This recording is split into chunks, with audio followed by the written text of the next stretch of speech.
Ladies and gentlemen, welcome to episode 3 of a show that I hope has by now made you cup your balls at least once to check if everything's okay down there. If not, check now. Utiliser l'humour pour faire de la prévention contre le cancer du testicule. C'est la raison d'être du podcast Having a Ball. Il a été créé par Joseph Barnes, ancien animateur de la radio biennoise Canal 3, et son ami Andreas Ennehaug. Joseph a succombé à un cancer du testicule métastatique en octobre 2022, à l'âge de 41 ans. Il a déposé les armes, mais le combat contre la maladie continue. Having a Ball est devenu une association présidée par la mère de Joseph.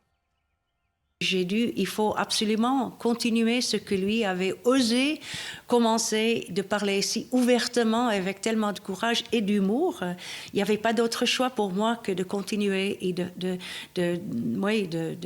prévenir que des autres hommes souffrent, des autres familles souffrent d'une perte d'un enfant, qui est le pire qu'il y a dans le monde.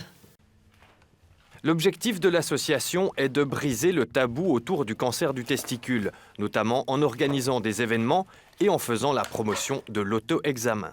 Le but, c'est que l'auto-examen mensuel des testicules pour les hommes devient aussi répandu et courant pour les hommes que le cancer l'auto-examen des seins, c'est pour les femmes. C'est un cancer, s'il est détecté à un stade précoce, il est facile à traiter, assez facile à traiter, et il a un taux de guérison de 95%.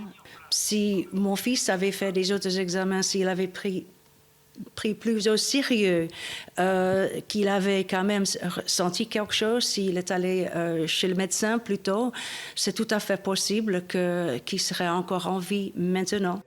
Plus vite c'est détecté, mieux c'est.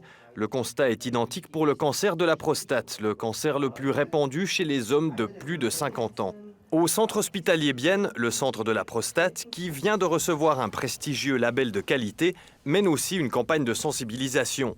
Car ici aussi, il faut briser un tabou. C'est différent chez les femmes parce qu'elles sont très habituées d'aller vers le gynécologue pour avoir des contrôles régulièrement, tous les 2 années. Mais chez les hommes, c'est différent. Les hommes, ils devraient aller vers un médecin avec l'âge de 50, donc c'est beaucoup plus difficile d'habituer les hommes avec l'âge de 50 pour avoir des automatismes pour aller vers le médecin régulièrement. Pour le dépistage du cancer de la prostate, il faut aller chez le médecin. Pas possible de s'auto-examiner. Pour le cancer du testicule, l'auto-examen est conseillé chez les hommes de 15 à 45 ans, une fois par mois. Le mot de la fin revient à Joseph Barnes. Touch your balls? I know I've said it already, but it is important. It feels nice, too. It does. I think that's the final word.